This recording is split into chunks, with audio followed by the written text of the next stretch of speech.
مشکل کا سامنا کرنا پڑتا ہے. وہ آ کر کے ان کو پتا ہوتا ہے کہ یہ ہماری فیلڈ ہے, یہاں پر ہم نے پہنچنا ہے, یہ ہماری منزل ہے, لیکن کوئی ہاتھ پکڑ کر چلانے والا نہیں ہوتا. سہارے کی ضرورت ہوتی ہے اس موڑ پہ طلبا کو, کیونکہ بڑا نازک موڑ ہوتا ہے, تعلیم کا آخری سفر ہوتا ہے یونیورسٹی کا جو دور سے سمجھا جاتا ہے, اور پریکٹیکل لائف کا آغاز ہو رہا ہے. تو اس میں ضرورت اس عمر کی ہے کہ کون رہبر بنتا ہے ہمارا, مؤثر رہبر کون بنتا ہے, کون انگلی پکڑ کر بتاتا ہے کہ یہ آپ کا راستہ ہے اور یہاں پر آپ نے جانا. صحیح. آپ دیکھ سکتی ہیں کہ ہماری یونیورسٹی میں ہر طرح کی سہولیات موجود ہیں, لیکن ہمارے پاس کیریئر کاؤنسلرز نہیں ہیں. ہمیں نہیں پتا ہوتا کہ ہم نے ڈگری کے بعد کہاں جانا ہے, کون سے شعبے ہمارے لیے بہتر ہو سکتا ہے مالی طور پر, معاشی طور پر, اور پھر ہمیں جو ہے سماجی طور پر اپلیفٹ کرنے میں, سوسائٹی میں ہم کس شعبے میں جا کر اس کو بہتر بنا سکتے ہیں معاشرے کے لیے. صحیح. ہم حذیفہ عزیز کی ہی بات کو آگے بڑھائیں گے. حذیفہ نے بڑی اچھی بات کی, اس نے کہا کہ جب نوجوان ظاہر ہے ایک ایجوکیشن کے بعد وہ جا رہا پریکٹیکل لائف کی طرف جا رہا ہوتا ہے, تو ظاہر اس میں ایک اس کو رہبر کی ایک ایسے کیریئر کاؤنسلنگ کی بھی ضرورت ہوتی ہے, تو اس کی کمی ہے. تو آپ کیا اس بارے میں کہیں گے؟ کیریئر کاؤنسلر کی پہلے تو یہ ہونا چاہیے کہ ہماری یونیورسٹی میں ایسے مطلب کہ جو ہمارے استاد ہیں وہ ہونی چاہیے کہ جو ہمارا مائنڈ سیٹ ہے اس کو کلیئر کریں, ہمارے جو تھاٹس ہیں, آئیڈیاز ہیں کہ ہم نے یہ کرنا ہے, ہمیں اس فیلڈ تک مطلب کہ اچھی طرح لے کر جائیں تاکہ ہم اپنے ملک کے لیے, اپنی فیملیز کے لیے ان کو سپورٹ کر سکیں. اور کافی جو اسٹوڈنٹس ہیں وہ آن لائن ورکنگ سے بھی اچھا ارن کر رہے ہیں. صحیح. اب جیسے ہمارے جو یونیورسٹی ہے اس میں فیشن ڈیزائننگ کا بھی اسٹارٹ کروائیں, ٹیکسٹائل ڈیزائننگ کا بھی, اس میں ہم گھر بیٹھ کر بھی کام کر سکتے ہیں, اپنا بزنس بھی اسٹارٹ کر سکتے ہیں. صحیح. تو اس سے تو ہم کافی گرو بھی کر سکتے ہیں. جی آدم مختار, میں چاہتی ہوں کہ اب آپ جو ہے آپ بتائیں کہ ایک نوجوان جو ہے, ظاہر ہے ملک کو بنے ہوئے 77 برس مکمل ہو چکے ہیں اور ہم جشن آزادی کی تقریبات میں ہمارا پورا ملک جو ہے خصوصی طور پر نوجوان بہت مصروف ہیں, تو ایسے میں جو ہے نوجوان جو ہے وہ کتنی ملک کے لیے جدوجہد کرتا ہے, اس میں آگے بڑھنے کی لگن بھی ہے اور اپنی جو سروسز ہیں وہ ملک کو دینا چاہتا ہے. بہت شکریہ میڈم مجھے یہاں پہ مدعو کرنے کے لیے. اور جس طرح سے حذیفہ صاحب نے یہ بات کی کہ جو جد و جہد کا تعلق ہے وہ اپنی ذات سے ہے, تو انہوں نے بڑی اچھی بات کی.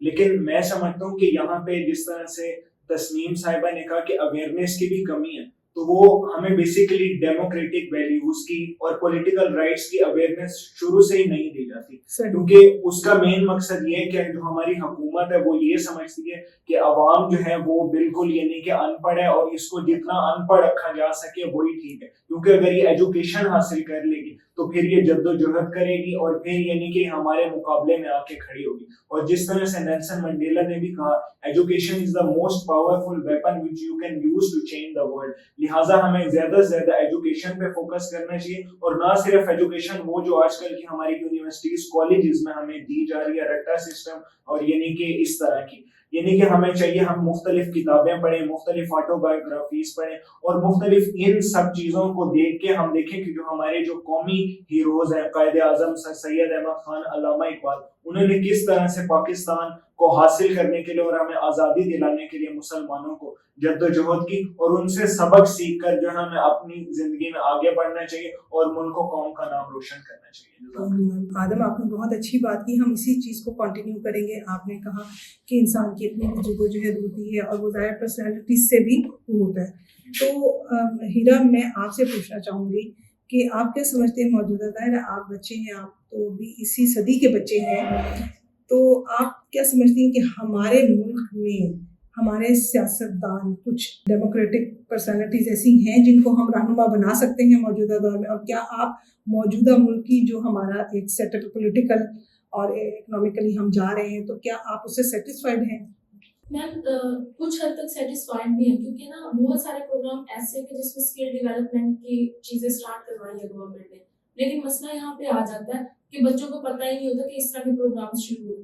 یعنی وہ اسٹارٹ تو کروا دیتے ہیں لیکن اس کی اویئرنیس نہیں ہوتی. یونیورسٹیز میں کوئی نوٹیفیکیشن نہیں جاتا کہ آپ اپنے اسٹوڈنٹس کو یہاں پر یعنی ایڈمیشن دلوائیں, ساتھ ساتھ میجر جو ہمارے کورس ہے اس کے ساتھ ہم ساتھ اسکل بلڈنگ والے کورسز کریں. تو اس طرح کے کوئی انیشیٹو نہیں اسٹارٹ کیے جاتے. یعنی گورنمنٹ کو چاہیے کہ اگر وہ کوئی کورس اسٹارٹ کروا رہی ہے اسکل ڈیولپمنٹ کا, یا جس طرح یہ ڈیجیٹل امپاورمنٹ کے کورسز ہوتے ہیں, تو وہ ہماری ڈگری کے ساتھ ساتھ چلنے چاہیے تاکہ ہم ارننگ بھی کر سکیں اور اپنی ایجوکیشن بھی کمپلیٹ کر سکیں. حذیفہ اسی سوال جو میں نے کی ہے اسی کو کنٹینیو کروں گی, تو آپ کا اس بارے میں کیا رائے رکھتے ہیں؟ میڈم میں یہ طالب علمانہ رائے پیش کرنا چاہوں گا اس حوالے سے. جی تاریخ نے طلبا کے ساتھ بڑا ظلم کیا. جی ہم اگر اس کو قومی دھارے میں دیکھیں تو ہمیں قومی دھارے میں شامل نہیں کیا گیا. جی بر صغیر کی جدوجہد کو ہم دیکھیں تو طلبا All India Muslim Federation Student Federation جو تھی اس نے پاکستان بر صغیر کی جو پاکستان کی آزادی تھی اس میں بڑا کردار ادا کیا. صحیح. ظلم ہم پر یہ ہوا میڈم کہ ہمیں قومی دھارے میں شامل نہیں کیا گیا. وہ اس طرح سے کہ ہم پہ پابندیاں لگ گئی. صحیح. طلبا جو کہ جن کا سیاست میں ایک اہم کردار رہا ہے, جن کا امور سازی میں ایک اہم کردار رہا ہے, جو معاشرتی مسائل ہیں ان پہ وہ بات کرتے ہیں, یہ آواز ہماری دبا دی گئی حکمرانوں کی جانب سے بھی اور پہلے بھی. تو اس سے پہلے ہم نے دیکھا کہ جب طلبا تنظیمیں فعال تھی اور بڑی سرگرم تھی تو طلبا کے مسائل پر بھی بات کی جاتی تھی, ایڈمیشنز کے حوالے سے بات کی جاتی تھی, تعلیم کے حوالے سے موضوعات پر بات کی جاتی تھی. اب یہ ان موضوعات پر بات کرنے کے لیے ہمارے پاس صرف سیاستدان رہ گئے ہیں جو کہ نہیں جانتے کہ موجودہ دور کے طلبا کی کیا مسائل ہیں, کیا مشکلات ہیں. تو اس سلسلے میں میرا جو ایک گلہ ہے حکومت سے, بادشاہوں سے, وہ یہی ہے کہ اگر طلبا کو ان کی آواز واپس کر دی جائے اسٹوڈنٹ یونین کے طور پر تو وہ بہت مؤثر کردار ادا کر سکتے ہیں.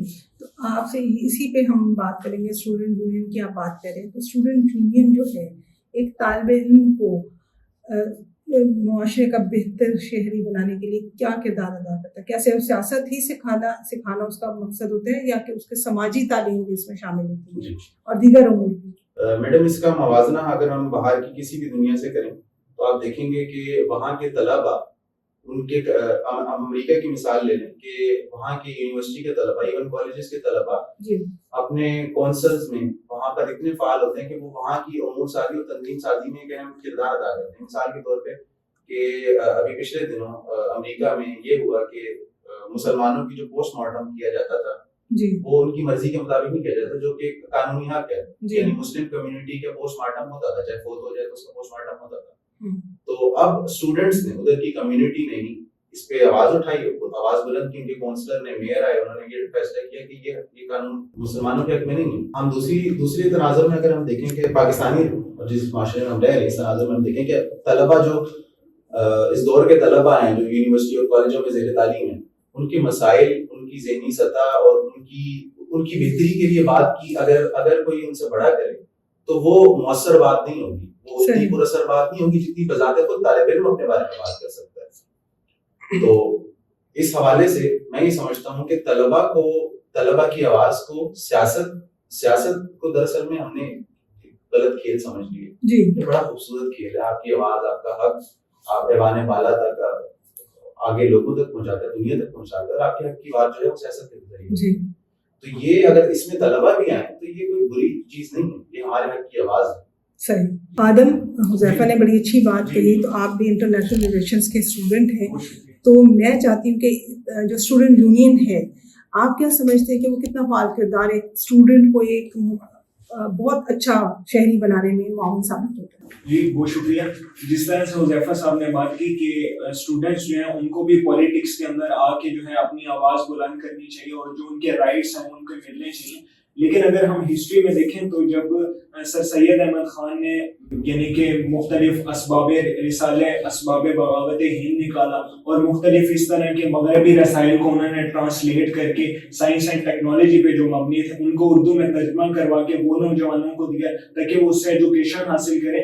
تو 1885 میں انڈین نیشنل کانگریس تو بن چکی تھی, لیکن سر سید احمد خان نے مسلمانوں کو تبھی منع کر دیا تھا کہ آپ نے اس پارٹی کو جوائن نہیں کرنا, آپ نے سب سے پہلے اپنا پورا فوکس کرنا ہے ایجوکیشن پہ. کیونکہ جس طرح سے میں نے پہلے بھی ایجوکیشن کے بارے میں بات کی کہ وہ کتنی زیادہ امپورٹنٹ ہے, تو اسی طرح سے اگر ہم دیکھیں, اگر ہم یعنی کہ اپنا فوکس پہلے ایجوکیشن پہ کریں گے اور صحیح ایجوکیشن یعنی کہ جو باقی کنٹریز میں دی جا رہی ہے جس طرح سے ایجوکیشن کنسیپچل اور بہترین قسم کی ایجوکیشن, وہ اگر ہمیں ملے اور پھر جو ہم اپنی بھی تحقیق اور یعنی کہ اپنے مائنڈ سیٹ کے مطابق اگر چلیں تو انشاءاللہ یعنی کہ ہم جو ہے حکومت کے اندر اچھی پولیٹکس بھی کر سکتے ہیں اور جو ہے باقی یعنی کہ جو تمام سماجی مسائل ہیں ان کے اوپر بھی اپنی آواز بلند کر کے رائٹ ٹو ایکسپریشن اس کا اظہار کر کے جو ہے ہم ایک بہتر شہری اور ایک ریسپانسبل سٹیزن کا کردار ادا کر سکتے ہیں.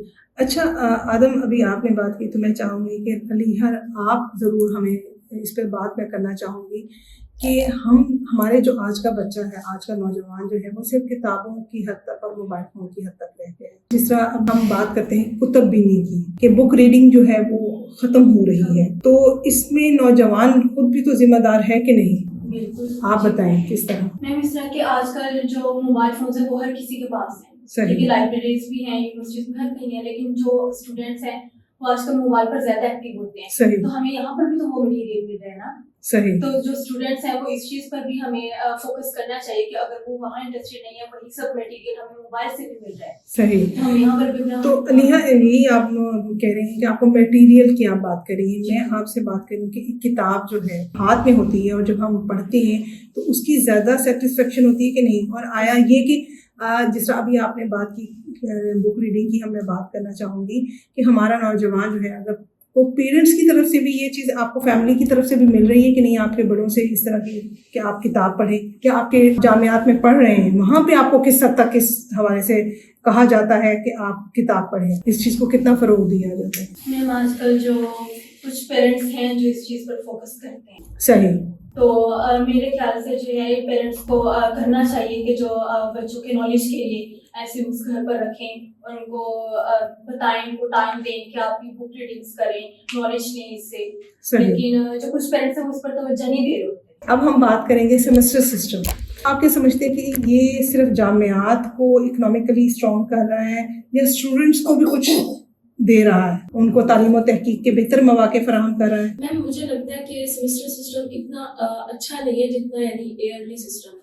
صحیح. جب ہم سیمسٹر سسٹم میں جاتے ہیں نا وہ 6 منتھ کا ہوتا ہے، جی. لیکن جو یونیورسٹی ہے وہ 4 منتھ تک لے جاتی ہے، اور جو چیزیں ہمیں چاہیے ہوتی ہے کہ ہم اس کو ڈیپلی اسٹڈی کریں جی. وہ ہم صرف بیسک کی طرف ہوتے ہیں، تو صرف بیسک ہی کور کر پاتے ہیں اور پھر ہمارا سیمسٹر ختم ہو جاتا ہے. صحیح. تو اس طرح نہ وہ آپ پریکٹیکلی کچھ سیکھ پاتے ہیں اور آپ کا تھیوریٹیکل بھی رہ جاتا ہے. صحیح. اور حذیفہ آپ کے اس بارے میں کہیں گے؟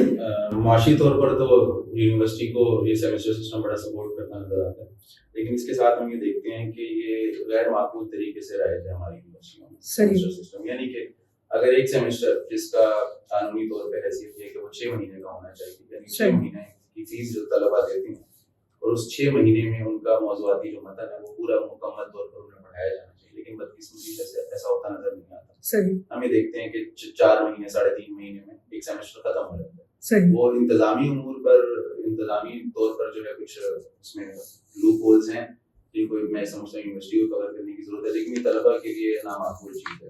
صحیح. یہ جو جس میں 6 مہینے کے جو 4 مہینے میں نیہا آپ کیا کہیں گے اس بارے میں؟ جی میں جو بات کی کہہ رہی ہوں کہ جو ہمیں پڑھایا جاتا ہے سیمسٹر یہ 4 منتھس کے اندر کمپلیٹ ہو جاتا ہے. اس میں ہمارے جو بیسکس ہیں وہی ہمیں پڑھایا جاتا ہے، ہمیں ڈیپلی اس کے اندر کا کچھ نالج نہیں ہوتا. صحیح. اور آدم آپ اس بارے میں کیا کہیں گے؟ جی بالکل، یہ ان تینوں نے بہت اچھی باتیں کی کہ جس طرح سے حذیفہ صاحب نے کہا کہ جو ہمارا سیمسٹر سسٹم ہے وہ جو ہے اکنامیکلی جو ہماری یونیورسٹی کو کافی زیادہ سپورٹ کر رہے ہیں. بٹ اگر ہم دیکھیں ایجوکیشن وائز جو ہے اسٹوڈینٹس کو یعنی کہ ڈیپلی جس طرح سے انہوں نے کہا کہ ان کو نہیں پڑھایا جاتا اور ٹوٹلی 3 to 4 منتھس کے اندر سیمسٹر سسٹم ہمارا کلوز کر دیا جاتا ہے، تو اس طرح سے نہیں ہونا چاہیے. تقریباً پورے 6 منتھ کا جو سیمسٹر سسٹم ہے اس کو پورا لے کے چلنا چاہیے. اور مزید یہ کہ ہمیں اسٹڈی کے علاوہ جو دوسرے جو یعنی کہ کتابیں ہیں اور ان کے بارے میں بھی بتانا جانا چاہیے، اور جو انٹرنیشنلی اور گلوبلی اگر ہم دیکھیں جو ڈفرینٹ موضوعات ہیں ان پہ بھی بحث ہونی چاہیے، ڈفرینٹ ڈیبیٹس ہونی چاہیے، ڈفرینٹ فنکشنز آرگنائز کرنے چاہیے جہاں پہ اسٹوڈینٹس کا اپنا انٹرسٹ پیدا ہو، اور وہ بجائے یعنی کہ سیمسٹر کے بالکل لاسٹ میں آ کے تیاری کرنے کے اور پہلے سیمسٹر میں یعنی کہ بالکل بھی نہیں پڑھتے، بالکل لاسٹ میں جب پیپر قریب آتے ہیں تب وہ پڑھنے لگ جاتے ہیں. تو اس سے ان کا انٹرسٹ ڈیولپ ہوگا اور پورے 6 مہینے یا 4 منتھ وہ یونیورسٹی کے ساتھ اور کلاس اور اسٹوڈینٹس اور ٹیچرس کے ساتھ اٹیچ رہیں گے تاکہ ایک اچھا ماحول بنے جس کے اندر کہ وہ تعلیم حاصل کریں. صحیح. اب لاسٹ میں جو ہے ہم اسٹوڈینٹس جو ہیں ان سے ہم پوچھنا چاہیں گے آپ بحیثیت انڈیویجول آپ کیا عزم رکھتے ہیں کہ آپ پاکستان کو کیا دینا چاہیں گے؟ ظاہر ہے آپ کا وطن ہے ہم سب کا اور ہمیں اس کے لیے کچھ نہ کچھ کرنا چاہیے. شخص جو ہوتا ہے وہ اپنا کردار ادا کرتا ہے اور اپنے وطن کے لیے سروسز دیتا ہے. تو میں چاہتی ہوں کہ آپ سب سے پہلے یہ ہمیں بتائیں، ہمارے ناظرین تک اپنا میسج کنوے کریں کہ آپ کس طرح اپنا پوٹینشیل دینا چاہیں گے؟ میم میں کیونکہ نیوٹریشن کی اسٹوڈنٹ ہوں تو جی. میرا ٹارگیٹ یہی ہے کہ میں ایک ایسی اکیڈمی بناؤں، کیونکہ آپ پریکٹیکلی کچھ بھی اسٹوڈنٹس کو نہیں سکھایا جاتا، ان کو نا تھیوریٹیکل پڑھا دیا جاتا ہے، وہ بھی ان کے کانسیپٹ کلیئر نہیں ہوتے. جی تو میرا یہ ہے کہ میں ایسی اکیڈمی بناؤں کہ انہیں وہاں پر پریکٹیکلی سکھایا جائے سب کچھ اور پھر وہ امپلیمنٹ کروایا جائے. یعنی آپ اگر ایک ڈائٹ پلان پیڈ دے رہے ہیں کسی یعنی امیر کو، تو آپ غریبوں کے لیے فری کیمپ بھی لگا سکتے ہیں، فری کلینک بھی اسٹارٹ کروا سکتے ہیں. اس سے پریکٹیکلی ایک ایکسپیرینس ہوگا بچوں کا اور وہ ساتھ سیکھ بھی لیں. ظفر ہم چاہیں گے آپ بھی. میڈم میں چونکہ فوڈ سائنس کا اسٹوڈنٹ ہوں تو میں یہ سمجھتا ہوں کہ لیکن آپ سماجیات کے بھی اچھے اسٹوڈنٹ ہیں. وہ میں نہیں سمجھتا ہوں کہ میں اپنے فیلڈ میں رہ کر جو سب سے بہتر کام کر سکتا ہوں وہ علاج بالغذا کے طور پر کر سکتا ہوں. جیسے کہ آپ نے دیکھا ہے کہ آج کل صحت کے جو اخراجات ہیں وہ دن بدن بڑھتے چلے جا رہے ہیں، دوائیوں کی قیمتیں بڑھتی چلی جا رہی ہیں. تو اگر ایک عام اور اچھی غذا ایک عام بندے کو مل جائے، سادہ غذا غذائیات سے بھرپور ایک عام بندے کو اگر فراہم کر دی جائے جو کہ جس کی وہ سکت نہیں رکھتا اور اچھے کھانے تک اس کی رسائی ہو جائے، تو میرا خیال ہے کہ وہ کئی بیماریوں سے بچ سکتا ہے. تو میرا ایک گول یہ ہے کہ میں لوگوں کو آگاہی فراہم کروں اس حوالے سے. علیحہ آپ؟ میں اپنی فیلڈ سے ریلیٹڈ میں آئی آر کی اسٹوڈنٹ ہوں. جی. تو پبلک سروس سیکٹر ہو گئی یا این جی اوز ہو گئی، این جی اوز جیسے ہمارے جو ملک میں کم طبقے کے جو لوگ ہیں جی ان کی ہیلپ آپ کر سکتے ہیں. جی اور ظاہر ہے ان کی نشاندہی کر کے ان کے لیے ان کے جتنے بھی مسائل ہوتے ہیں اس کو حل کرنے کی جانب آپ لوگ. ٹھیک ہے. اعظم آپ؟ جی میں ایز این انٹرنیشنل اسٹوڈنٹ بہت شکریہ آپ نوجوانوں کا کہ آپ نے اپنا وقت دیا. جی ناظرین، آپ نے نوجوانوں کی گفتگو سنی. یقیناً یہ چند جو نوجوان ہیں ان کی گفتگو سے اندازہ لگایا جا سکتا ہے کہ آج کا نوجوان بھی اسی طرح ہی وطن کے لیے پر امید ہے جس طرح کے ماضی میں رہے ہیں نوجوان. بنیادی بات جو ہے وہ یہ ہے کہ ان کو صحیح راستے، ان کے راہیں متعین کی جائیں اور انہیں مضبوط بنانے کے لیے تعلیم کے ساتھ ساتھ عملی طور پر بھی ان کو مواقع فراہم کیے جائیں تاکہ یہ وطن عزیز کے لیے بہتر طور پر کام کر سکیں اور ایک فعال کردار ادا کر سکیں. بیٹھک وتھ شائرین کے ساتھ ہمیں اجازت دیجیے. انشاءاللہ پھر ملاقات ہوگی. اللہ حافظ.